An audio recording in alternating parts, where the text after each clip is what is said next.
যাচ্ছি ফায়ার সার্ভিসের মাঠে। আপনারা স্ক্রিনে দেখতে পাচ্ছেন এটা হচ্ছে কুড়িল বিশ্ব রোড। কুড়িল বিশ্ব রোড থেকে আপনারা ফায়ার সার্ভিস মাঠে কীভাবে যাবেন সেই বিষয়ে আজকে আলোচনা করব। আমি ভিডিও সহকারে আপনাদেরকে মাঠে নিয়ে যাব, সরাসরি নিয়ে যাব আমি পূর্বাচল, রূপগঞ্জ, নারায়ণগঞ্জের মাঠে। ফায়ার সার্ভিস যেখানে মাঠ হচ্ছে সেখানে নিয়ে যাব।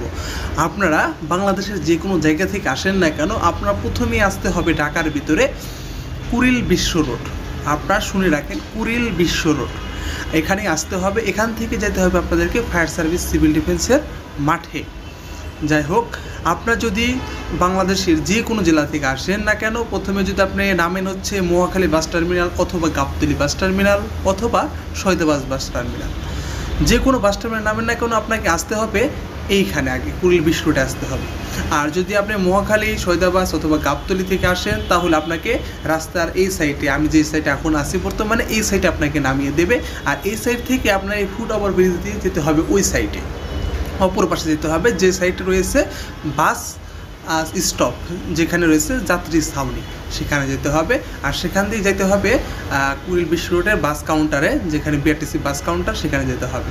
যাই হোক, আমি ফুট ওভার ব্রিজে উঠতেছি। আপনারা দেখতে পাচ্ছেন আমি যে তিনটি বাস টার্মিনালের কথা বললাম, সৈয়দাবাদ, গাবতলী এবং মহাখালী, এই তিনটি বাস টার্মিনাল ব্যতীত আপনারা যদি লঞ্চে আসেন সদরঘাটে, তবু আপনাকে রাস্তার এই পাশে নামিয়ে দেবে।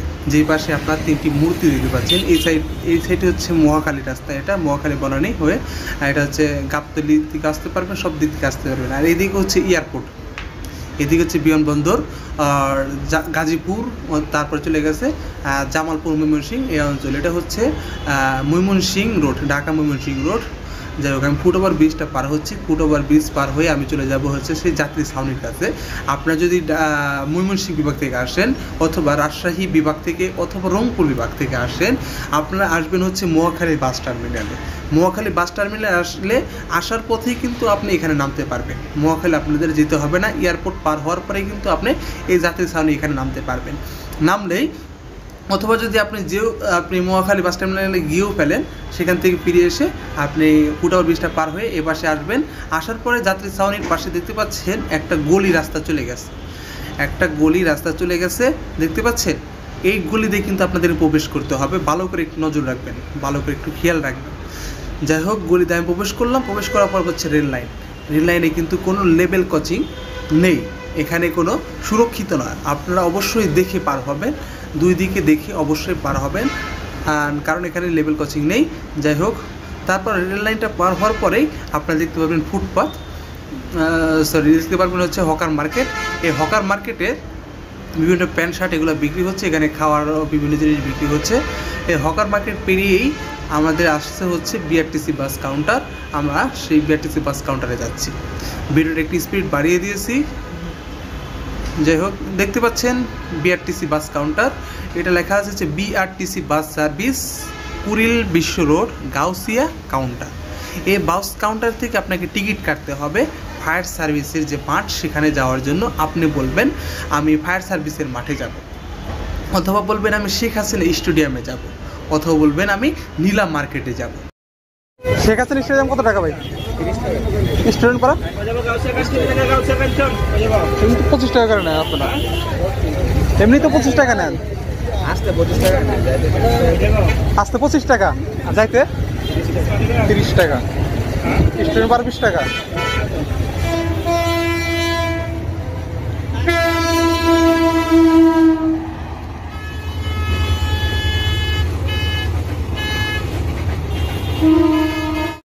টিকিট কাটার পর আমি যাচ্ছি দেখি সামনে বিশাল লাইন দেখা যাচ্ছে, বাসের জন্য সবাই দাঁড়িয়ে আছে, আপনারা দেখতে পাচ্ছেন লাইন। যাই হোক, লাইন আমাকেও ধরতে হবে, পিছের দিকে যাচ্ছি। বাস তো আসছে না এখনো, সবাই লাইনে অপেক্ষা করতেছে বাস কখন আসে। যাই হোক, বাসের অপেক্ষা। এদিকে কিন্তু অনেক বাস রয়েছে, অনেক কাউন্টার রয়েছে। এখান থেকে এসি বাসও রয়েছে, এসি বাসেও চালিয়ে যেতে পারবেন আপনারা। ওই তো একটা বাস দেখা যাচ্ছে, বাস চলে আসতেছে। যাই হোক, বাসের দিকে যাই, একটু এগিয়ে যাই আমি। অবশেষে বাস চলে এসেছে, আমার হাতে টিকিটটা চেক করলো। আমার হাতে টিকিটটা দেখতে চাইলো, টিকিটটা দেখালাম, টিকিটটা ছিঁড়ে দিল, যেন টিকিটটা দিয়ে আবার দ্বিতীয় একই দিনে যেন আবার ভ্রমণ না করতে পারি।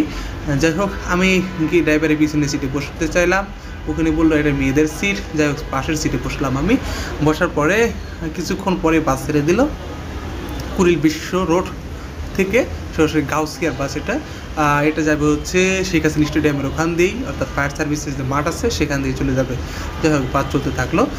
কিছু কথা বলে আমি, সেখানে কি কি হবে আপনার মাঠে প্রবেশ করার পর আপনাদের প্রথমে মাপা হবে উচ্চতা মাপার পরে আপনাদেরকে ওজন করা হবে। ওজন ঠিক থাকলে আপনাদেরকে নিয়ে যাওয়া হবে হচ্ছে মেডিকেলে আপনার পাও দেখা হবে 2 হাঁটু একসাথে বেজে যাচ্ছে কি না, বেজে থাকলে বাদ দিয়ে দেবে আপনাদেরকে। আর যদি আপনার দাঁত সমস্যা থাকে অথবা হাত কাটামাটা বেশি থাকে, একটু নখের সমস্যা থাকে, আপনাদেরকে বাদ দিয়ে দেবে। আপনারা অবশ্যই অ্যাডমিট কার্ড সঙ্গে নিয়ে যাবেন, অন্য কোনো কাগজপাতি নেওয়ার প্রয়োজন নাই সেখানে। যাই হোক, বলতে চলে আসলাম আমরা সেই নীলা মার্কেট, সেখানে নামাইয়ে দিল আমাদেরকে। বাস চলে যাচ্ছে। বাইদেরকে জিজ্ঞাসা করলাম এখানে নামার পরে যে এটা নীলা মার্কেট কিনা। সবাই বললো হ্যাঁ এটাই নীলা মার্কেট। আর আপনারা নামার পর জিজ্ঞাসা করবেন যে শিওর হয়ে নেবেন আগে। তারপরে আমি সামনের দিকে যাচ্ছিলাম। আপনারা নামার পরে সামনের যে রোডটা দেখতে পাচ্ছেন, এই রোড বরাবর চলে যাবেন। সাইডে কিন্তু একটা রাস্তা আছে, সেই রাস্তা আপাতত বন্ধ করে রেখেছে, সেখান থেকে চাইলে আপনারা নিচ দিয়ে নেমে যেতে পারবেন। আপনারা সরাসরি এই যে ব্রিজটা আছে, ব্রিজ বরাবর চলে যাবেন, এখান দিয়ে চলে যাবেন আপনারা ফ্লাইওভার দিয়ে চলে যাবেন। ফ্লাইওভার দিয়ে চলে গেলে আপনারা সামনে একটা দেখতে পারবেন ইউটার্ন। আর যেখানে হচ্ছে মূল সড়ক যে আছে, মূল সড়ক হচ্ছে নিচ দিয়ে চলে গেছে, আর উপরে হচ্ছে ইউটার্ন। যাই হোক, আমি সামনের দিকে চলে যাচ্ছি। এখানে আসার পরে কিন্তু থাকার ব্যবস্থা রয়েছে, খাওয়ার ব্যবস্থা রয়েছে। আপনি দেখতে পাচ্ছেন যে হোটেল, এখানে আপনারা কিন্তু খাইতে পারবেন, রেস্টুরেন্ট, এখানে কিন্তু আপনারা খাইতে পারবেন। যাই হোক, আর এখানে অনেক নার্সারির বাগান রয়েছে। একটু সামনের দিকে যাচ্ছি আমি, সামনের দিকে ফায়ার সার্ভিসের মাঠ। অবশ্যই চলে আসলাম ফায়ার সার্ভিসের মাঠের কাছে। এখানে দেখতে পাচ্ছেন টুমঘর দেখতে পাচ্ছেন, এখানে কিন্তু ব্যাগ রাখা হবে আপনাদের। এখানে 50 টাকা করে ব্যাগ, জুতা সব কিছু রেখে যেতে পারবেন, মোবাইল, মানি ব্যাগ সব কিছু এখানে রেখে যেতে পারবেন। আপনারা দেখতে পাচ্ছেন ফায়ার সার্ভিসের বাইরা যারা ঘাস কাটতেছে, হাতে একটা ছুরি দিয়ে ঘাস কাটতেছে। ওনারা কিন্তু 62 ব্যাচে ছিল, মানে আগের ব্যাচ, আপনাদের আগের ব্যাচ। ওনারা ছিল ট্রেনিং অবস্থায় ছিল, আজকে ওনারা কাজ করতেছে কালকের থেকে মাঠ, ওনারা আজকে পরিশ্রম করতেছে।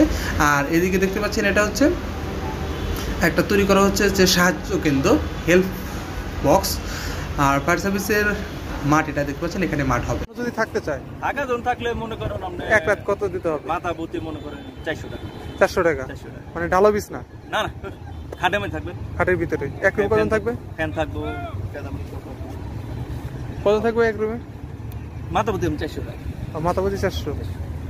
আর খাওয়া সরকার, মানে কেউ যদি 2 জন চায় যে 2 জন মিলে একটা রুম নিল, 2 জন মিলে যদি একটা রুম নিতে পারেন তাহলে বেশি না। এক্সট্রা রুম নিয়ে আমরা কত টাকা রাখবে? এক্সট্রা রুম নিলে আমরা 1500 টাকা পড়বে দুজন। 2 জন থাকে আর 3 জন থাকে আর 4 জন থাকে। একটা রুম নিলে 1500 টাকা পড়বে। আমি এই ভাইকে নয়, শুধু আমি আরও অনেকজনকে জিজ্ঞাসা করেছিলাম এখানে থাকতে কত টাকা লাগবে এক রাত। কেউ বলেছে 300 টাকা, আবার কেউ বলেছে 400 টাকা, আবার অনেকে বলেছে 500 টাকা এক রাত থাকার জন্য। আপনারা দাম দর করে অবশ্যই মিটাবেন আগে, কত টাকা আপনার থাকতে ইচ্ছুক বলবেন তাদেরকে। যে 2 তারিখে ছিল হচ্ছে মেয়েদের মাঠ, সবাই আগের দিন এসেছে, 1 তারিখে এসেছে সবাই, অনেকেই এসেছে এখানে। আর মেয়েদের জন্য এখানে থাকার ব্যবস্থা রয়েছে, ছেলেদের জন্য থাকার ব্যবস্থা রয়েছে। আর মাঠ হবে হচ্ছে মূল গেট দেখতে পাচ্ছেন, আর এখান দিয়ে প্রবেশ করবে, আর এখান দিয়ে কিন্তু বের হয়ে যাবে সবাই। প্রবেশ করবে হচ্ছে পিছন দিয়ে ঘুরে এসে প্রবেশ করবে, আর বের হয়ে যাবে সরাসরি এখান দিয়ে, নিচ দিয়ে বের হয়ে চলে যাবে। যাই হোক, যারা সিলেক্টেড হবেন অবশ্যই তাদের রেজাল্ট ওয়েবসাইটে প্রকাশ করা হবে। ফায়ার সার্ভিসের যে ওয়েবসাইট আছে সেই ওয়েবসাইটে প্রকাশ করা হবে। 10 তারিখে যেহেতু মাঠ শেষ হবে, 15 থেকে 20 দিনের মধ্যে ওয়েবসাইটে রেজাল্ট প্রকাশ করা হবে। সবাই ভালো থাকবেন, সবাইকে ধন্যবাদ জানিয়ে আমি আমার ভিডিও শেষ করছি। আসসালামু আলাইকুম ওয়া রাহমাতুল্লাহ।